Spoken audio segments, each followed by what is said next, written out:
Hey students, welcome back to my channel Bansal biology. आज का जो वीडियो है इसमें हम FACS टेक्निक के बारे में जानने वाले हैं, जिसका नाम होता है फ्लोरोसेंस एक्टिवेटेड सेल सॉर्टिंग। अगर हम इस वर्ड को तोड़ने की कोशिश करें तो हम यहाँ पर बता सकते हैं फ्लोरोसेंस एक्टिवेटेड सेल सॉर्टिंग, मतलब हम सेल्स को सॉर्ट करा रहे हैं। सेल्स को सॉर्ट करें मतलब बोलते हैं ना यार चलो ठीक है, तुम्हारे में जो भी इश्यू है उसे सॉर्ट कर लो, तो सॉर्ट कर रहे हैं हम। यानी कि अगर हमारे पास एक सेल का मिक्सचर प्रेजेंट है तो उसमें हम सभी सेल्स को अलग अलग तरीके से सॉर्ट कर रहे हैं, उन सभी सेल्स को अलग अलग कंटेनर में रख रहे हैं, आप इस तरीके से कंसीडर कर सकते हैं। तो हम इन सबको क्या कर रहे हैं, अलग अलग यहाँ पर कर रहे हैं, तो सॉर्टिंग कर रहे हैं। अब सॉर्टिंग किसकी मदद यूज करके कर रहे हैं? फ्लोरोसेंस एक्टिवेटेड, यानी कि फ्लोरोसेंस मॉलिक्यूल का हम यूज कर रहे हैं सेल की सॉर्टिंग करने के लिए। अब ये टेक्निक किस तरीके से की जाती है? बहुत ही आसान तरीका है। हम यहाँ पर क्या करते हैं, समझिए अगर ये सेल्स है तो डेफिनेटली सी बात है कि इन सेल्स के पास प्रोटीन्स तो प्रेजेंट होंगे ही होंगे।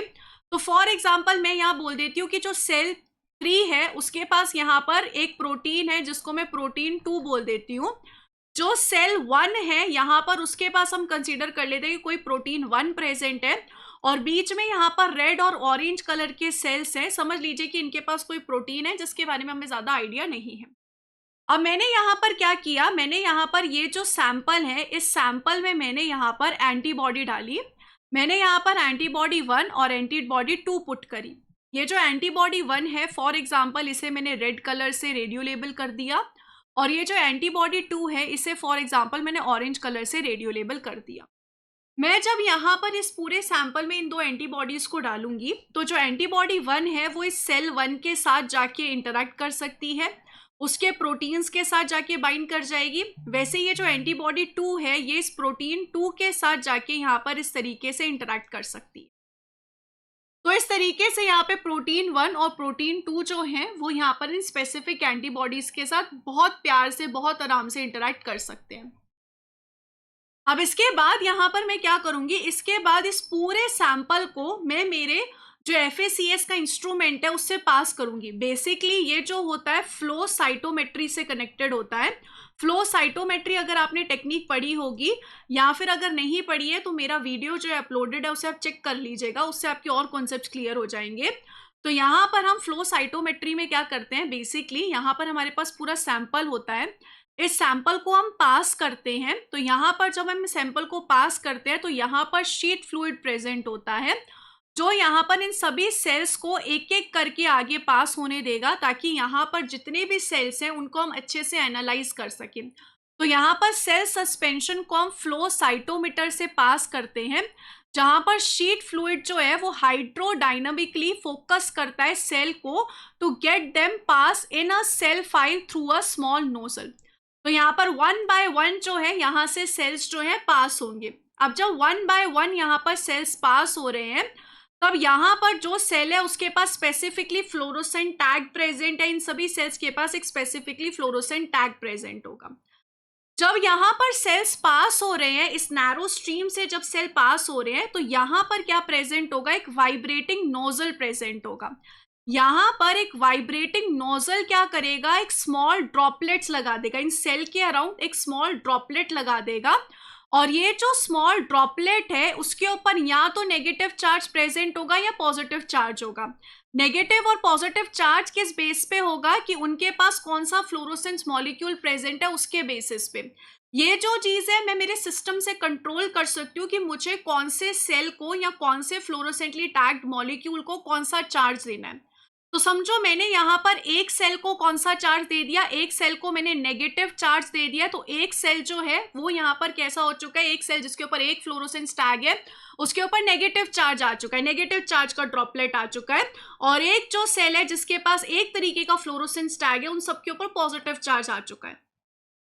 यहाँ पर इसके बाद मैं डिफ्लेक्शन प्लेट्स लगा दूंगी जिसके ऊपर यहाँ पर एक के पास है पॉजिटिव चार्ज और एक के पास है नेगेटिव चार्ज। अब जितने भी सेल्स हैं जिनके ऊपर नेगेटिव चार्ज है वो इस पॉजिटिव की तरफ अट्रैक्ट होंगे because opposite attracts each other. ऐसे ही जितने भी सेल्स हैं जिनके ऊपर पॉजिटिव चार्ज है वो इसकी तरफ अट्रैक्ट होंगे। जिसके बेसिस पे यहाँ पर मेरे जो पॉजिटिव और नेगेटिव सेल्स है वो सॉर्ट हो जाएंगे। ऐसे कुछ सेल्स होंगे जिनके ऊपर कोई भी टैग ही नहीं आया, जैसे कि इन सेल्स के ऊपर हमने कोई एंटीबॉडी अटैच ही नहीं की थी, तो वो सारे सेल्स यहाँ पर सीधे सीधे निकल जाएंगे, बिकॉज वो कहीं पे भी अट्रैक्ट नहीं होंगे, वो किसी भी डिफ्लेक्शन प्लेट की तरफ अट्रैक्ट नहीं होंगे। तो इस बेसिस पे मैं यहाँ पर क्या कर सकती हूँ, इस बेसिस पे मैं यहाँ पर सेल्स को सॉर्ट कर सकती हूँ। इन ड्रॉपलेट्स के बेसिस पे जो चार्ज आया उसके बेसिस पे मैं सेल्स को सेपरेट कर सकती हूँ। आप इस वीडियो में ये चीज देख भी सकते हैं, आप यहाँ पर देख सकते हैं कि यहाँ पर जो है हमने इन सेल्स को सेपरेट कर दिया है। सेल्स जो है सेपरेट हो रहे हैं ऑन द बेसिस ऑफ कि उनके पास यहाँ पर कौन सा चार्ज का ड्रॉपलेट आया है, और चार्ज का ड्रॉपलेट किस बेसिस पे आता है, फ्लोरोसेंस टैग के बेसिस पे आता है। तो इस तरीके से यहाँ पर इनको मैं अलग कर सकती हूँ। ये जो टेक्निक है फ्लो साइटोमेट्री का एक एडवांस्ड मेथड है, यहाँ हम बोल सकते हैं उसका ही एक आगे का स्टेप है। तो इसलिए मैं आपको सजेस्ट करूंगी FACS को देखने के साथ साथ फ्लो साइटोमेट्री भी जरूर देखिएगा। जैसे कि अगर हम इससे रिलेटेड किसी क्वेश्चन की बात करें तो CSIR में 2023 में एक क्वेश्चन आया हुआ है, इसको हम सॉल्व करने की कोशिश करते हैं। क्वेश्चन यहाँ पर आपको क्या बोल रहा है, क्वेश्चन यहाँ पर आपको बोल रहा है कि आपके पास CD8 और CD4 टी सेल्स प्रेजेंट है। ठीक है, यहाँ पर अब आपको क्या करना है, which one of the following option gives the correct sequence of antibody fluorochrome conjugants to be use to sort the relative abundance of CD4 positive and CD8 positive cells in the given blood sample. कह रहा है कि आपके पास एक blood sample मौजूद है, उस blood sample से आपको सॉर्ट आउट करना है CD4 पॉजिटिव और CD8 पॉजिटिव के सेल्स को।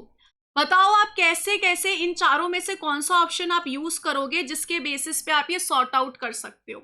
अब इन्होंने ये चीज स्पेसिफिकली मेंशन कर दिया कि जो बी लिम्फोसाइट्स हैं उनके पास CD18 होता है, सॉरी CD19 होता है, और उसे हमने एक स्पेसिफिक डाई से टैग किया है। जो टी लिम्फोसाइट्स है जिनके पास CD8 प्रेजेंट है उन्हें हमने एक स्पेसिफिक डाई से टैग किया है।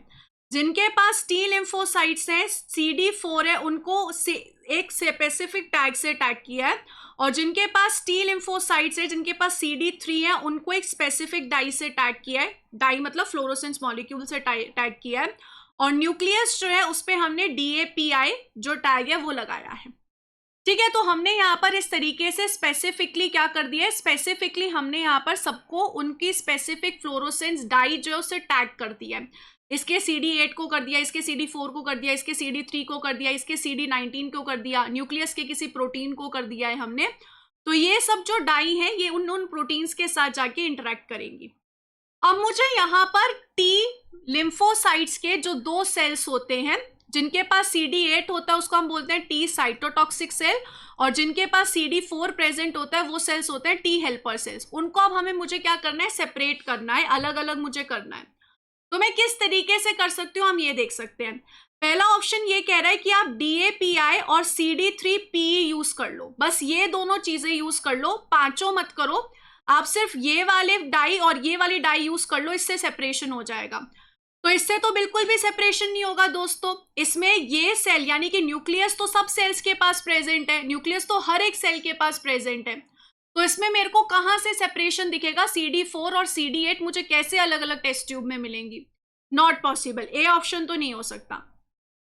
दूसरा ऑप्शन बोल रहा है काम करो DAPI यूज कर लो, CD3 वाला जो टैग है वो यूज कर लो, CD8 और CD4 इन दोनों में से कोई एक यूज कर लो, और है यहां पर इन दोनों में से किसी एक का जो डाई है वो यूज कर लो।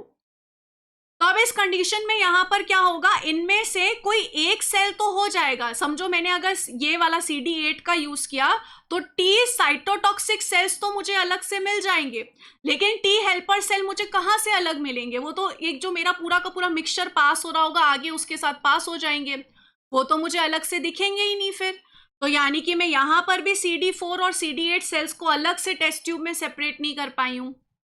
थर्ड यहां पर बोल रहा है अच्छा ठीक है आप एक काम करो, बी लिम्फोसाइट्स वाला जो डाई है वो यूज कर लो, यहां पर टी लिम्फोसाइट्स का जो फोर्थ वाला है वो आप यूज कर लो, यहां पर वंस अगेन इन्होंने कह दिया CD8 वाला यूज कर लो या फिर CD4 वाला यूज कर लो, यहां पर भी इन्होंने या फिर बोल दिया है।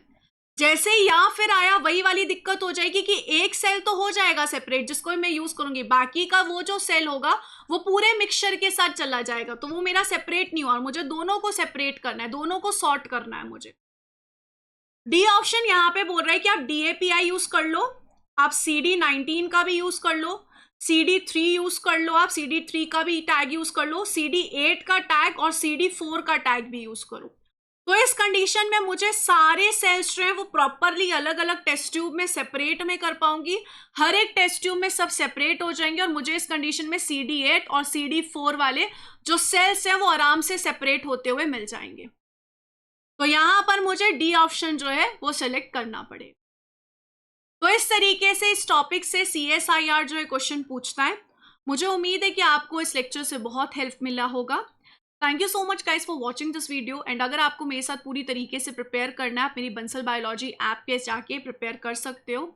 Thank you so much guys, wish you all the very best, take care of yourself, do subscribe this channel और अपने दोस्तों के साथ ये वीडियो ज़रूर शेयर कीजिएगा जो भी प्रिपेयर कर रहे हैं, और बंसल बायोलॉजी ऐप को डाउनलोड ज़रूर कीजिएगा और हमारे कोर्सेज को चेक कीजिएगा। Wish you all the very best guys, take care, bye bye.